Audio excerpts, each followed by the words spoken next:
Hello everyone, my name is Ashima Kundal and I'm here to discuss the topic structure of an atom. Now let's talk about a wall made up of bricks. There are so many bricks, and when we separate out each brick, let's say a brick is left. What does that brick signifies? So that brick signifies that it is a building block, right? Similarly, atom is a building block of matter. Now what is matter? Anything that occupies space and has mass is called matter. Just like the brick, atom is also a building block. And when we join two atoms, they form a molecule. Alright? Now the atom can't be separated further. Just like a brick cannot be separated further, similarly, an atom cannot be separated further. Atoms cannot be seen with the naked eye.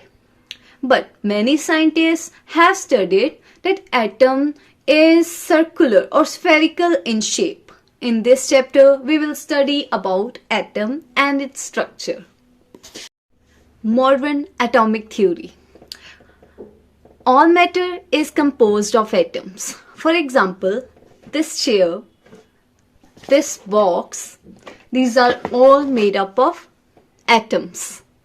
Atom cannot be subdivided, created or destroyed in ordinary chemical reactions. However, these reactions changes can occur in nuclear reactions. Like I said, a brick cannot be further divided. Atoms of an element have a characteristic average mass which is unique to that element. Atoms of any element differ in properties from the atoms of another element. Discovery of the electron. In 1897, J.J. Thomason used a cathode ray tube to deduce the presence of negatively charged particles. You know what are negatively charged particles? Obviously, the electrons. Now, in this experiment, he used a tube and he connected this tube with the cathode and anode connected to a high voltage. And in this tube, he had a vacuum pump. Now, from this experiment, he observed that from the cathode, some particles were coming out and striking to the anode. What did he observe was some fluorescence color in the tube. You will read this further in 11th class. Cathode ray tubes pass electricity through the gas that is contained at a very low pressure. Conclusions from the study of the electron. Cathode rays have identical properties regardless of the element used to produce them. All elements must contain identically charged particles. Atoms are neutral, so there must be positive particles in the atom to balance the negative charge of the electrons. Obviously, to balance positive, there is negative. Electrons have so little mass that atom must contain other particles that account for most of the mass. Thomason's atomic model. Thomason believed that the electrons were like plums embedded in a positively charged pudding, thus it was called the plum pudding model. The diagram is above. You can see there are negatively charged particles that are named electrons, and there are positively charged particles that are obviously protons. This diagram is of a plum pudding. Similarly, you can see this in the watermelon. You can see the black seeds that are embedded in it act as the negatively charged particles there. Rutherford model of an atom.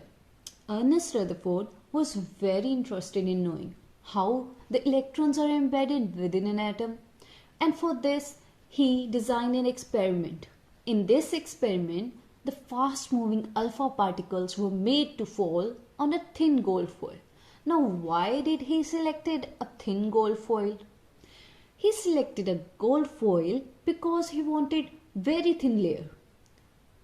The gold foil was 1000 atom thick. Now, why did he choose helium atom? Alpha particles are doubly charged helium ions. Since they have a mass of 4u, the fast moving alpha particles have a considerable amount of energy. It was expected that the alpha particles will be deflected by the subatomic particles in the gold atom.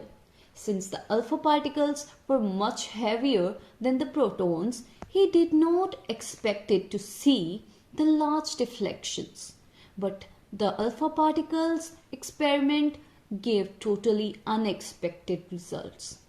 Now let's talk about the observations of Rutherford's scattering experiment. Most of the alpha particles passed straight through the gold foil. Some of the alpha particles were deflected by the foil by small angles. Surprisingly, out of every 12,000 alpha particles, some appeared to rebound. Conclusion of Rutherford's scattering experiment. Most of the space inside the atom is empty because most of the alpha particles pass through the gold foil without getting deflected.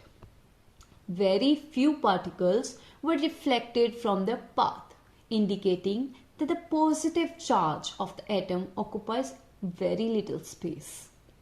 A very small fraction of alpha particles were deflected at a very large angle, indicating that all the positive charge and the mass of gold atom were concentrated in a very small volume of the atom.